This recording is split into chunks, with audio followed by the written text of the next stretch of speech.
Point commun, l'émission, sur Radio RGB 99.2 et radio-rgb.net. Prochainement, à l'affiche. Après avoir développé le projet Grand Ensemble, cette création de et par Pierre Sauvageau avec l'Orchestre National d'Île-de-France, nous étions tout à l'heure en relation avec Fabienne Voisin. Nous passons à Chloé Guilbert, secrétaire générale de Point commun, pour nous parler de la genèse de ce projet.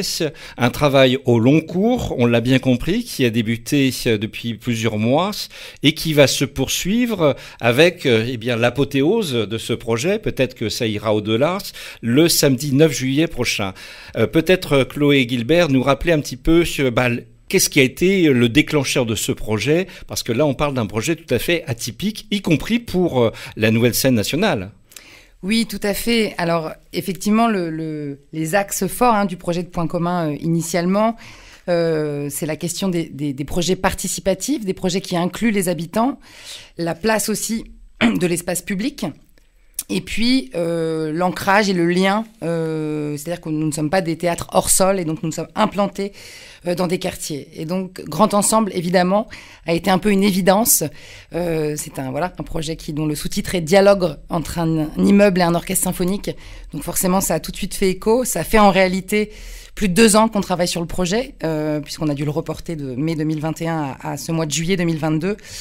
Et qu'il répond à la fois à l'ancrage territorial de la scène nationale et du Théâtre des Louvrais, au cœur du quartier des Louvrais, et puis à l'envie et l'enjeu de mettre en lumière ce quartier, cet immeuble en particulier et ses habitants. Alors peut-être préciser le choix de ce quartier et plus particulièrement de cet immeuble.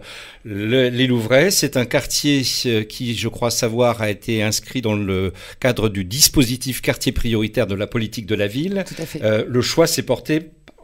c'est un élément qui a permis de choisir ce quartier et cet immeuble? En effet, c'est un élément important. Et ensuite, puisqu'il y a d'autres quartiers de l'agglomération et du Val d'Oise qui sont dans le même type de dispositif, mais la proximité de l'équipe et du théâtre a fait que, pour nous, ça avait moins de sens de le faire à l'autre bout du département, puisque l'idée, c'est qu'après le projet, vous parliez tout à l'heure de la suite du 9 juillet, c'est qu'une vraie relation s'installe avec les habitants de cet immeuble. Oui, parce que pour ceux qui ne le savent peut-être pas, pour ceux qui nous écoutent, le Théâtre des Louvrais est précisément installé depuis bien longtemps sur ce quartier même, à proximité de ces immeubles. Tout à fait.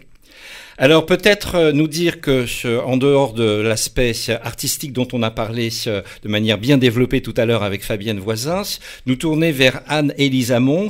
Vous êtes chargée de développement urbain à l'APES. C'est un opérateur chargé de développement social et urbain sur ce quartier en particulier, mais sur bien d'autres quartiers ici en Île-de-France, peut-être même au-delà. Et j'ai vu que parmi vos missions, il y a celle de recréer du lien social, de la relation entre voisins, développer la cohésion sociale, améliorer le cadre de vie. Est-ce que ça passe naturellement pour vous dans cette relation avec un projet artistique et culturel? Alors, oui, enfin, pas forcément si naturellement, mais en tout cas aujourd'hui, oui, ça fait partie des moyens, des vecteurs, des leviers d'action que nous avons en tant que chargés en développement social urbain sur nos sites. Donc nous, on travaille, comme vous le disiez, donc l'APES travaille est un opérateur pour les bailleurs du groupe Action Logement, et là, pour les Louvrais, c'est donc pour le bailleur Séquence. Et donc ces projets culturels sont vraiment des moyens privilégiés pour toucher les habitants et pour surtout valoriser leur quartier. C'est vraiment quelque chose de très important de pouvoir donner la parole aux habitants via des projets culturels avec des partenaires locaux pour valoriser les quartiers, pour montrer les quartiers de manière la plus positive possible, et c'est d'autant plus important d'inclure les habitants dans ces projets pour que d'une part ils en aient conscience et qu'ils soient aussi des vecteurs eux-mêmes de ces projets vers l'extérieur, en fait, à l'extérieur de leur propre quartier. Si j'ai compris, c'est aussi l'occasion de dépasser peut-être tout ce qui est dispositif, quartier prioritaire, politique de la ville qui pourrait être stigmatisant pour les habitants concernés. C'est exactement ça, c'est-à-dire qu'aujourd'hui, quand on parle des quartiers prioritaires de la ville à tout le monde, les premières choses auxquelles on pense, c'est la sécurité, c'est la tranquillité, c'est la gestion urbaine de proximité avec tout ce qui est le tri des déchets, etc. Donc c'est bien aussi de sortir un petit peu de ces sujets-là pour s'ouvrir à aussi d'autres thématiques qui sont tout aussi importantes, comme la culture, l'insertion sociale par la culture, la promotion des acteurs locaux, l'ouverture en fait des quartiers sur ce volet culturel, mais aussi à l'inverse, c'est-à-dire que la culture et les acteurs de la scène nationale et internationale viennent aussi au sein de ces quartiers qui ont tout aussi besoin de la culture pour se développer et s'épanouir en fait. Donc plusieurs partenaires sont associés évidemment à ce projet, on va le préciser. Pour vous, du côté de l'APES, comment vous vivez justement cette rencontre, au-delà de la bonne connaissance que vous avez des habitants de ce quartier comme des autres quartiers dont vous avez la responsabilité, comment vous vivez ce partenariat avec une scène nationale, à savoir Point commun? C'est en tout cas pour ma part, c'est une première. Donc je trouve le projet vraiment très très intéressant parce que là c'est vrai qu'on est sur une organisation professionnelle d'un projet. On n'est pas sur on travaille avec un partenaire pour lequel c'est habituel de monter des projets de cette ampleur. Je dirais que j'attends de voir en fait le 8 et le 9 juillet comment les habitants s'en saisissent et l'impact que ça va avoir pour la suite comme le disait Chloé, c'est l'après en fait que je trouve le plus attendu. Oui.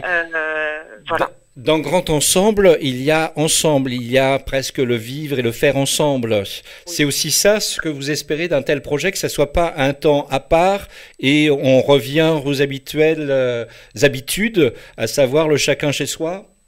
Alors, c'est vrai que nous, notre cœur l'un de nos axes de travail, c'est aussi de créer du lien entre les habitants et avec les partenaires, mais de manière privilégiée entre les habitants. On sait que les habitants des quartiers prioritaires, des quartiers de manière générale, ça dépend un peu des dynamiques. Et les Louvrais, on va le dire très honnêtement, le Covid a laissé des traces. Il est très difficile de mobiliser les gens aujourd'hui sur des projets conviviaux. Et là, on a vraiment un grand espoir autour de ce projet-là, d'arriver à mobiliser autour de la culture, autour de la musique, les habitants des Louvrais, donc plus spécifiquement sur la rue de Bourgogne, autour de ce projet pour, on l'espère, créer une nouvelle dynamique autour de projets culturels, mais aussi autour du coup de tous les autres projets qui sont montés sur le quartier par tous les partenaires locaux, comme la maison de quartier par exemple. Mmh. Alors on a vu que dans le calendrier, il y a différents rendez-vous qui ont déjà eu lieu et d'autres à venir, mais que le rendez-vous majeur, ça sera le samedi 9 juillet prochain, c'est à deux occasions, deux concerts à 18h30 puis à 20h30 parce que effectivement je pense que les habitants, les riverains, les voisins et bien au-delà vont être très curieux d'assister, de participer à une telle aventure. Je l'espère en tout cas. Après, nous, notre premier challenge, c'est déjà d'ouvrir les balcons des habitants de la résidence aux musiciens pour pouvoir vraiment proposer un concert à la hauteur des attentes du quartier. Donc voilà, on a ce premier challenge d'ouverture des balcons pour ensuite avoir droit à ces deux concerts. Alors pour convaincre, parce qu'il va falloir convaincre, effectivement, je parlais d'intimité tout à l'heure, tout le monde n'a pas comme ça pour premier réflexe d'ouvrir l'intimité de son chez-soi, comme on dit, et même pour un projet culturel comme celui-ci. Chloé Guilbert, que dire justement peut-être de cette difficulté que vous avez peut-être ou non rencontrée? Oui, tout à fait. On va être très transparent. Ce n'est pas simple, mais on est, comme le disait Annelise, on travaille sur ces projets. Et on a eu déjà quelques expériences à la scène nationale, et puis ça nous tient vraiment à cœur. Donc il y a plusieurs étapes, c'est-à-dire que nous on a fait le choix de se dire, on prend pas forcément les étapes habituelles de ce projet qui s'est fait ailleurs et dans d'autres conditions, puisqu'on a justement cet enjeu de relation. Donc on passe par une information dans les boîtes aux lettres, etc. Et puis il y a une phase dite de porte-à-porte. Donc on a l'équipe des relations avec les publics de la scène nationale qui est allée déjà plusieurs fois et qui va continuer tout au long du mois d'avril et mois de mai d'aller à la rencontre des habitants pour des présentations personnelles finalement et très individuelles du projet. Avec à la fois l'enjeu de présenter le projet, de dire est-ce que vous avez envie de prêter votre balcon et d'accueillir un musicien de l'Orchestre national d'Île-de-France sur votre balcon. Mais ça peut être aussi est-ce que vous avez envie de témoigner, de partager quelques mots sur la vie dans votre immeuble et la vie dans votre quartier, un enregistrement aussi de bruitage, des bruits du quotidien, les bruits du quotidien de l'immeuble. On invite aussi les habitants à un spectacle à la scène nationale au mois de mai. On a un concert au bas de l'immeuble le 21 mai. Donc en fait, on est vraiment dans ces différents points d'étape pour se dire que jusqu'au bout, on ira chercher tous les habitants. En tout cas, on a envie on ne force personne évidemment, mais on a envie que l'ensemble des habitants de l'immeuble soient sensibilisés au projet. Alors pour cela, il faut associer d'autres partenaires qui sont plus près des habitants. Je pense le centre socio-culturel Aquarelle qui travaille sur ce quartier tout particulièrement, le Conseil citoyen de quartier, la Sauvegarde 95, les établissements scolaires de proximité, et on a vu le travail qui a déjà été engagé, mais des partenaires aussi comme la ville de Pontoise naturellement, Séquence donc le bailleur social de l'immeuble, l'APES dont on vient de parler, et j'ai vu aussi le centre Leclerc d'Ony qui est juste dans le voisinage. Oui, tout à fait. Il est juste après, en fait, la rue de Bourgogne. Et donc, c'est plutôt intéressant qu'ils rejoignent les partenaires de ce projet pour répondre déjà très clairement à un enjeu logistique, qui est que finalement, pour un concert magistral au pied de l'immeuble, il faut qu'il y ait une solution de stationnement qui soit proposée aux habitants concernés. Et donc, on va avoir des places mises à disposition. Et puis, au-delà de ça... je crois qu'on a fait une belle rencontre et que ce centre commercial a aussi envie de s'impliquer dans des projets de ce type. Eh bien, merci à l'une et à l'autre. Merci à Chloé Guilbert. Merci à Anne-Élise Amons pour l'APES. Et nous sommes tous impatients de se voir et d'entendre, de participer à cet événement qui est vraiment atypique le samedi 9 juillet prochain à 18h30 et à 20h30 à l'immeuble situé 1-7 rue de Bourgogne sur le quartier des Louvrais à Pontoise. Merci. C'est un concert gratuit. Tout à fait. Merci à l'une et à l'autre. Merci. Merci beaucoup. À signaler que le Festival d'Auvers-sur-Oise est partenaire de ce projet Grand Ensemble.